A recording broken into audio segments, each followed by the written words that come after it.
हाँ तो 10th class के स्टूडेंट्स 3 चैप्टर अपने कंप्लीट हो चुके हैं यूट्यूब पे। जिनको प्लेलिस्ट में जाके आप जिनके नहीं देखे हैं वो देख सकते हैं। जो फर्स्ट टाइम मेरा वीडियो देख रहे हैं तो वो सबसे पहले इस यूट्यूब चैनल को सब्सक्राइब कर दें, नोटिफिकेशन पे बेल आइकन पे क्लिक कर दें जिससे नोटिफिकेशन होगा वो आपको मिलता रहेगा। और पीछे के जो 3 चैप्टर जो हैं वो आपको देखने हैं। तो 3 चैप्टर कौन कौन से? चैप्टर नंबर 5, चैप्टर नंबर 6 और 7। 5th चैप्टर के 10 वीडियो अपलोड किए हुए हैं, 6 चैप्टर के 2 वीडियो अपलोड किए हुए हैं और इसके 8 वीडियो अपलोड किए हुए हैं। और ये इतने वीडियो जो है वो इस प्ले लिस्ट में जाके आप देख सकते हो। इन सब के वीडियो जो है वो प्ले लिस्ट में आपको मिल जाएंगे। जैसे ये जो एपी है, एपी के लिए L1 लेक्चर 1, 2, 3 से लेक्चर 8 तक है। फिर इसके लिए लेक्चर 1 से 2 तक है। फिर इसके लिए 1 से 8 तक है।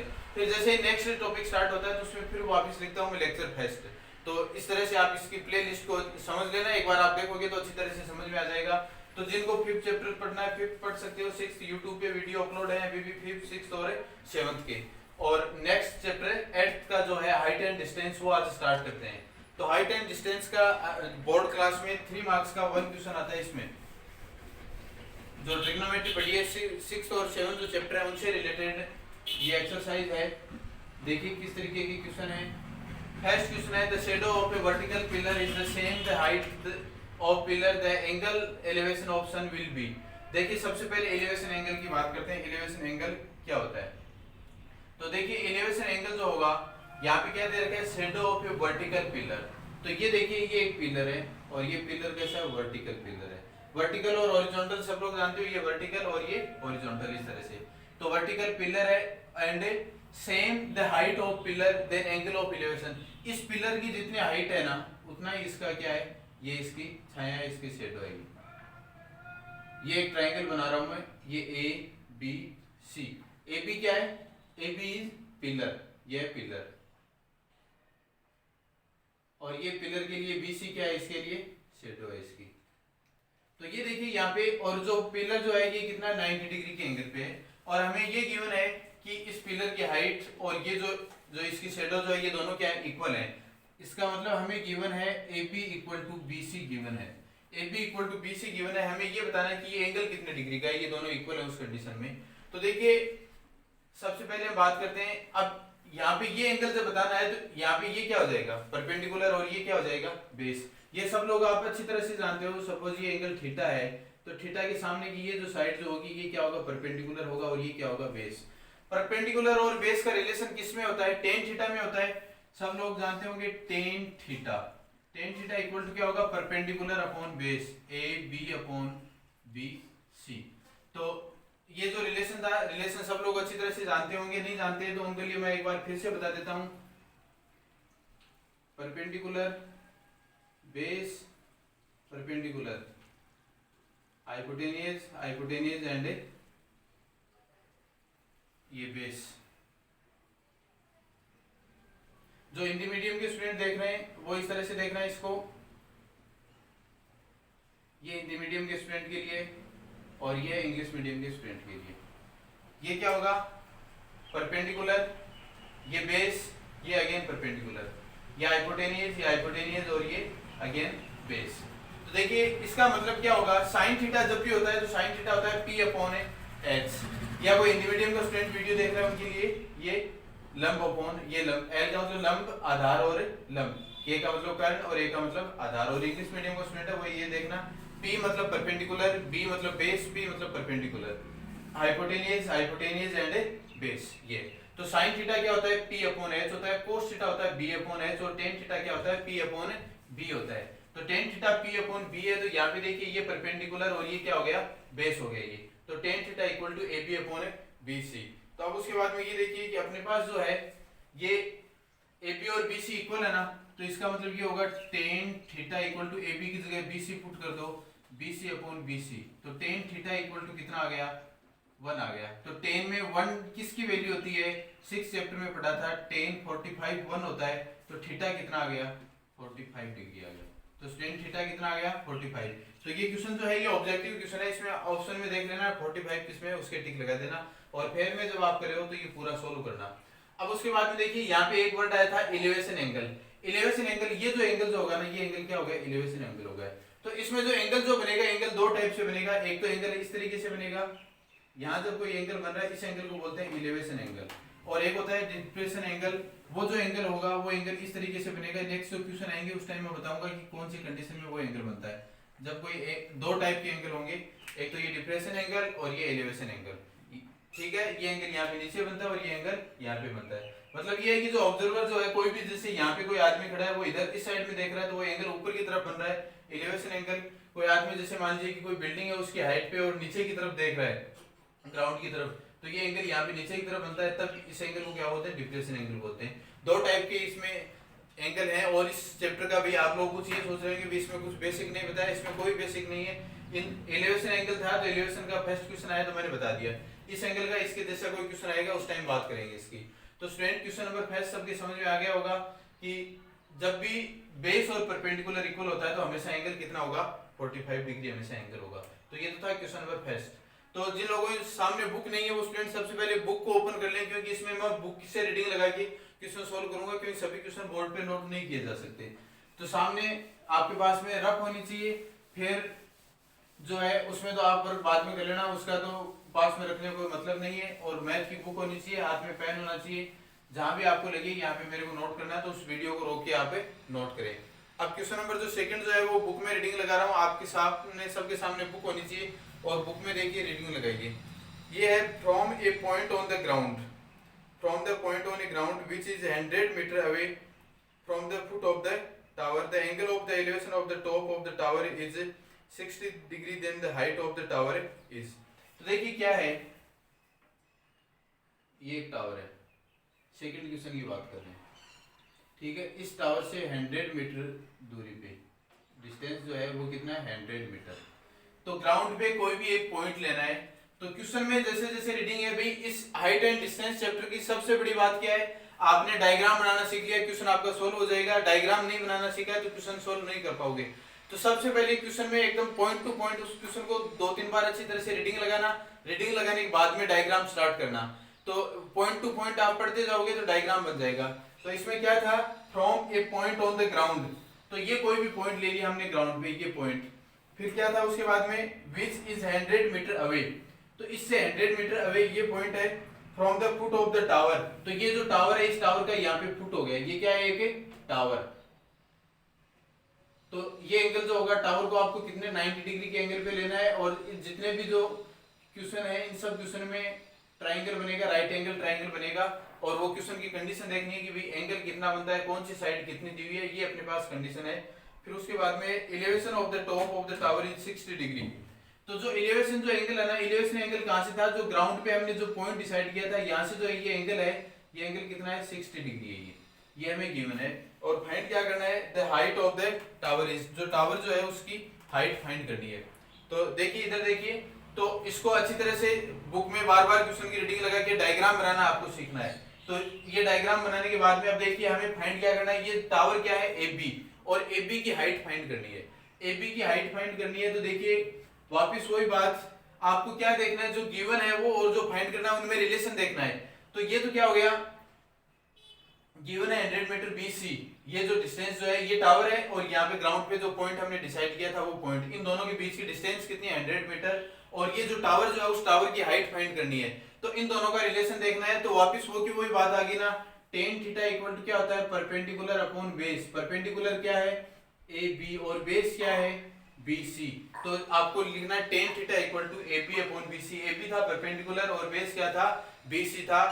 तो ज्यादातर क्वेश्चन में tan थीटा बनेगा। इन दोनों का रिलेशन देखना है, या इन दोनों का रिलेशन देखना है, या इन दोनों का देखना है। इससे पहले जो अभी भी मैंने आपको जो फॉर्मूला बताया था या फॉर्मूला जो लिखा था इससे पहले वाले क्वेश्चन में, वो सब लोग अच्छी तरह से लर्न कर लेना हो। तो अब जो वैल्यू गिवन है, थीटा की वैल्यू गिवन है, थीटा कितना है, 60 डिग्री। AB कितना है, AB तो हमें फाइंड ही करना है, ये AB। और BC कितना है, 100 मीटर, ये BC 100। तो tan 60 की वैल्यू क्या होती है, 6 चैप्टर में पढ़ा था, याद है सबको। tan 60 था √3, तो ये √3 इक्वल टू क्या हो जाएगा, AB upon 100।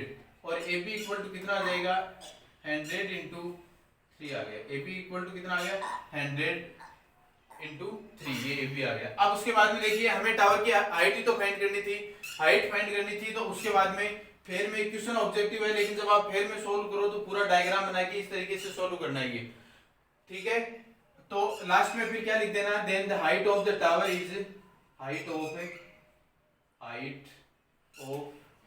The tower is 100√3 metre. ये कुछ, अब ये तो क्या ऑब्जेक्टिव क्वेश्चन था, 103 ये दे रखा था, 100 × 3 तो ये हो गया। और आगे के जो क्वेश्चन ऑब्जेक्टिव नहीं है तो उनमें आप √3 की वैल्यू पुट करना। तो सब लोग इनकी वैल्यू जानते होंगे, √2, √3, √5, ये कुछ वैल्यू जो है वो आपको पता होनी चाहिए। तो इस चैप्टर में 1.3 जो है उसकी वैल्यू आप याद कर लेना, 1.73, जैसे ये होता है 1.414 और √5 होता है 2.23, ये √5 जो होगा ये। फिर उसके बाद में ये √3 की वैल्यू पुट करके, मतलब जो आगे के जो क्वेश्चन है उन क्वेश्चन में क्या जरूरत पड़ती है, √3 की जो वैल्यू है वो 1.73 पुट करना है, 100 × 1.73 इस तरीके से सॉल्व करना होता है। तो ये क्वेश्चन सेकंड सबके समझ में आ गया होगा। Next question number 3। तो स्टूडेंट साथ साथ में बुक में क्वेश्चन की रीडिंग लगाते जाएं। तो क्वेश्चन नंबर जो 3 जो है वो क्या है, a 15 metre long ladder touches the top of the vertical wall. तो जैसे जैसे क्वेश्चन में आपके समझ में आता जाए तो आप डायग्राम भी इसका साथ साथ में बनाते जाना। देखिए ये एक वर्टिकल वॉल है, ये वर्टिकल वॉल, और यहाँ पे क्या लगी हुई है, एक लेडर लगी हुई है इस तरह से। तो इसका इस तरह से ये डायग्राम बना लेना, ये ABC। तो ये क्या है, इसमें 15 मीटर लॉन्ग लेडर, इसकी लेंथ कितनी दे रखी है, 15 मीटर। इस ये जो लेडर जो है, लेडर मतलब सीढ़ी सब लोग जानते होंगे, ये वाल है और इसमें इस तरह से लेडर लगी हुई है, लेडर की लेंथ दे रखी है 15 मीटर। फिर नेक्स्ट क्या दे रखा है, if this ladder makes the angle of 60 degree, यहाँ पे ये जो एंगल बनाता है ये एंगल कितना दे रखा है, 60 डिग्री दे रखा है। फिर उसके बाद में then height of the wall is, wall की हाइट फाइंड करनी है। तो स्टूडेंट्स ये जो वॉल जो है इसकी हाइट फाइंड करनी है आपको। ये देखो आप क्वेश्चन क्या था, एक बार फिर से क्वेश्चन की रीडिंग लगाना चाहो, रीडिंग लगा लो। A 15 metre ladder touches the top of a vertical wall. If this ladder make the angle of 60 degree, then height of the wall is, wall की हाइट फाइंड करनी है। तो वॉल की हाइट फाइंड करनी है, wall की height यही तो थी, AB फाइंड करना है आपको, AB फाइंड करना है। तो देखिए यहाँ पे ये गिवन है और ये फाइंड करना है, तो ये रिलेशन किसमें बनेगा, तो अभी भी आपको बताया था perpendicular base, perpendicular upon hypotenuse and base, ये फॉर्मूला जो अभी बताया था। तो ये क्या है, एंगल है, एंगल के सामने ये क्या होता है, यहाँ पे परपेंडिकुलर, और ये यहाँ पे क्या है, हाइपोटेनियस। परपेंडिकुलर और हाइपोटेनियस का रिलेशन आपको देखना है। तो स्टूडेंट सबकी समझ में आ गया होगा। ये हिंदी मीडियम वाले जो स्टूडेंट थे उनके लिए मैंने बताया था इस तरह से, ये बताया था। तो हिंदी मीडियम वाले स्टूडेंट इस तरह से, इससे समझ लेना और इस तरह से समझ लेना आप। तो ये क्या होगा, परपेंडिकुलर P मतलब परपेंडिकुलर, B मतलब base, perpendicular hypotenuse and B। तो ये देखिए ये एंगल थीटा है, तो ये यहाँ पे क्या होगा, ये परपेंडिकुलर होगा और ये यहाँ पे क्या हो गया, हाइपोटेनियस। तो P/H का रिलेशन किसमें है, P/H का रिलेशन होता है साइन थीटा में। ये लो साइन थीटा, तो साइन थीटा इक्वल टू क्या होगा, P/परपेंडिकुलर, परपेंडिकुलर क्या है AB और हाइपोटेनियस क्या है AC। इस तरह से ये फॉर्मूला बनाना है भाई। ये रिलेशन आपको देखना पड़ेगा। सबसे पहले क्या करना है आपको, डायग्राम बनाना। डायग्राम बनाने के बाद में रिलेशन देखना, इसमें क्या होगा, वन साइड गिवन होगी और वन साइड फाइंड करनी होगी, तो वो रिलेशन देख लेना और ये फॉर्मूला आप इस तरह से याद रख लेना। साइन थीटा इक्वल टू क्या होता है, AB/BC, और थीटा कितना है 60 डिग्री, ये लो 60 डिग्री, और AB हमें फाइंड करना है, AC कितना है 15 है, ये लो। साइन 60 कितना होता है, √3/2, ये लो √3/2 इक्वल टू AB अपॉन ये था ना 15, AB/15, और साइन 60 कितना होता है, √3/2। अब उसके बाद में AB देख लो, AB कितना हो जाएगा, ये इधर क्रॉस मल्टीप्लाई हो जाएगा, 15 √3/2 इक्वल टू AB। तो ये आ गया AB। इस तरीके से आप फाइंड कर सकते हो। तो स्टूडेंट समझ में आ गया, ये सबसे पहले डायग्राम बनाना सीखना है, एंगल कितना गिवन है वो देखना है आपको, और फिर उसके बाद में आपको जो साइड है वो देखनी है, और कौन सी साइड गिवन है और कौन सी साइड फाइंड करनी है, वो रिलेशन आपको देखना है। तो सब लोग समझ गए होंगे अब तो अच्छी तरह से। A ladder make an angle of 60 degree. देखिए नेक्स्ट बात करते हैं, नेक्स्ट क्वेश्चन नंबर 4। एक तो स्टूडेंट इसमें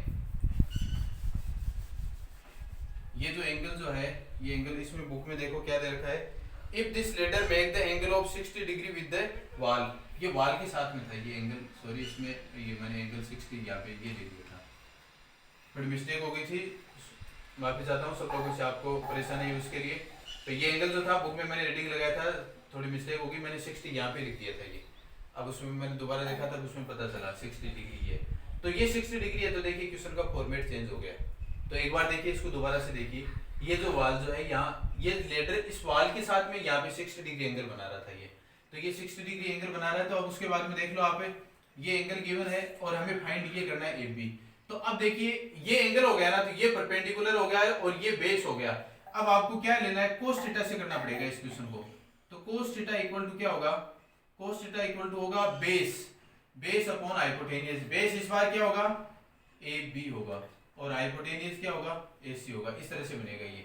तो थीटा कितना है 60 डिग्री और AB तो हमें फाइंड करना है एंड AC कितना है 15 है। cos 60 क्या होता है 1/2 होता है, ये 1/2 इक्वल टू AB अपॉन 15। तो ये हो जाएगा 15/2 इक्वल टू AB या 7.5। ये क्या आ गया इसकी, ये जो वाल था उस वाल की ये हाइट आ गई है। तो स्टूडेंट सब लोग अच्छी तरह से समझ गए होंगे। ये यहाँ पे 60 ये लेना था, पहले वो मिस्टेक हो गई थी, वो उसमें करेक्शन कर लेना फिर से, वो क्वेश्चन पढ़ने से मेरे से गलती हो गई थी। वो ये 60 डिग्री यहाँ पे और ये इस तरह से ये इसके लिए आ गया वाल के लिए। तो ये हो गया question number 3। Next question,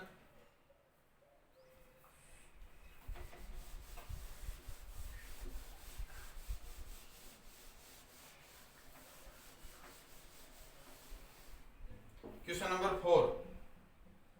question number 4 क्या है देखिए, from the top of a 100 metre height of the tower, from the top of a 100 metre tower, angle of depression at a point on earth is 30 degree. तो देखिए एक जो tower जो है, ये टावर है 100 मीटर, इस टावर की हाइट कितनी दे रखी है 100 मीटर। इस क्वेश्चन में हमें करेक्शन मिलेगा, कहाँ पे 100 होगा कहीं पे 10 होगा। कुछ क्वेश्चन में 2-3 बुक में अलग अलग तरीके से मिलेगा। तो 100 है तो 100 से कर लेना, 10 है तो 10 से कर लेना। भाई जिनकी बुक में 10 है तो वो देखिए भी 10 से कर लो, कोई प्रॉब्लम नहीं है जिस तरीके से। तो क्वेश्चन मतलब आपको फॉर्मेट समझना है और कोई प्रॉब्लम वाली बात नहीं है। तो from the top of a 100 metre height of the tower, ये जो टावर जो है 10 ले रहे हैं तो 10 मीटर हाइट हो जाएगा। और यहाँ से अब जो भी कोई एंगल की बात होगी वो बात यहाँ से होगी। Angle of depression at a point, angle of a depression at a point on earth is 30 degree. तो अब यहाँ से जो अर्थ से जो एंगल बन रहा है ये यहाँ पे हो गया हॉरिजॉन्टल, ये वर्थ है यहाँ पे। देखिए ये जो यहाँ से ग्राउंड जो है, इस ग्राउंड से ये जो टावर है, इस टावर की हाइट, यहाँ से कोई एंगल बन रहा है तो डिप्रेशन एंगल यहाँ पे गिवन है। डिप्रेशन एंगल ये कितना है 30 डिग्री गिवन है, ये 30 डिग्री। ठीक है, फिर उसके बाद में क्या है, distance of a point from the base of the tower is. तो इसकी जो यहाँ से जो बेस जो है ना, इस पॉइंट की और इस टावर से ये डिस्टेंस फाइंड करनी है, ये ABC। तो स्टूडेंट ये एंगल का अच्छी तरह से ध्यान रखना। डिप्रेशन एंगल है तो वो एंगल ऊपर बनाना पड़ेगा, क्योंकि एंगल कहां से बन रहा था, अब इस टावर की हाइट से बन रहा था। जब यहां से एंगल बनेगा और इस पॉइंट से बन रहा तो ये एंगल इस तरीके से बनेगा, तो ये एंगल भी कितना हो जाएगा 30 डिग्री हो जाएगा। क्योंकि ये दोनों पैरेलल लाइन है तो ये अल्टरनेट एंगल हो गई, तो ये कितना हो जाएगा 30 हो जाएगा। तो मेन सबसे बड़ी बात ये है कि डायग्राम बनाना आपको समझना है। जब डायग्राम बनाना आपको आने लग जाएगा ना, क्वेश्चन में कोई प्रॉब्लम नहीं है। कैलकुलेशन का ध्यान रखना, कौन सा एंगल कितना गिवन है, कौन सी हाइट कितनी गिवन है, क्या फाइंड करना है। तो अब क्वेश्चन में देख लो, फिर से देख लो क्या फाइंड करना है। From the top of a 100 metre height of the tower, angle of depression at a point on earth is 30 degree. Distance of a point from the base of the tower is. तो ये distance find करनी है। तो ये distance find करनी है, तो ये देखिए ये एंगल है तो ये परपेंडिकुलर होगा और ये बेस होगा, तो वापस tan थीटा वाला फार्मूला लगेगा। tan थीटा इक्वल टू क्या हो जाएगा AB upon BC। Perpendicular upon base होता है ना। tan थीटा कितना अंडर रूट ये थीटा 30 डिग्री, ये 30 डिग्री। AB कितना 10, BC हमें फाइंड करना है। तो tan 30 कितना होता है स्टूडेंट 1 अपॉन अंडर रूट 3 होता है। 1 upon under root 3 equal to 10 upon BC, और BC इक्वल टू कितना आ जाएगा 10 अंडर रूट 3। तो फिर में जब भी वर्क करो सब लास्ट में लिखना then the distance of from the tower. तो ये डिस्टेंस कितनी है 10 अंडर रूट 3। वो सेंटेंस लास्ट में सब लोग रिपीट करना। मीटर है तो मीटर में जो भी जिस यूनिट में दे रखा है वो साथ में लगाना। तो सब लोग अच्छी तरह से समझ गए होंगे। तो ये इतने क्वेश्चन है, इनकी अच्छी तरह से आप प्रैक्टिस करना। नेक्स्ट क्वेश्चन आपको कल के वीडियो के लिए करवाएंगे। तो ठीक है स्टूडेंट, जो वीडियो में बना रहा हूँ उसका सब लोग ज्यादा से ज्यादा फायदा उठाना। चैनल को अभी तक सब्सक्राइब नहीं किया तो सब्सक्राइब करना, बेल आइकन पे क्लिक कर देना, कोई भी नोटिफिकेशन होगा वो आपको मिलता रहेगा। तो जो भी न्यू स्टूडेंट है उनको बता देना चाहता हूँ कि फर्स्ट वीडियो स्टार्ट किया आज हाइट एंड डिस्टेंस के लिए, और इसमें ज्यादा क्वेश्चन नहीं है, 3-4 वीडियो में पूरा चैप्टर कंप्लीट हो जाएगा। तो ठीक है, थैंक यू स्टूडेंट।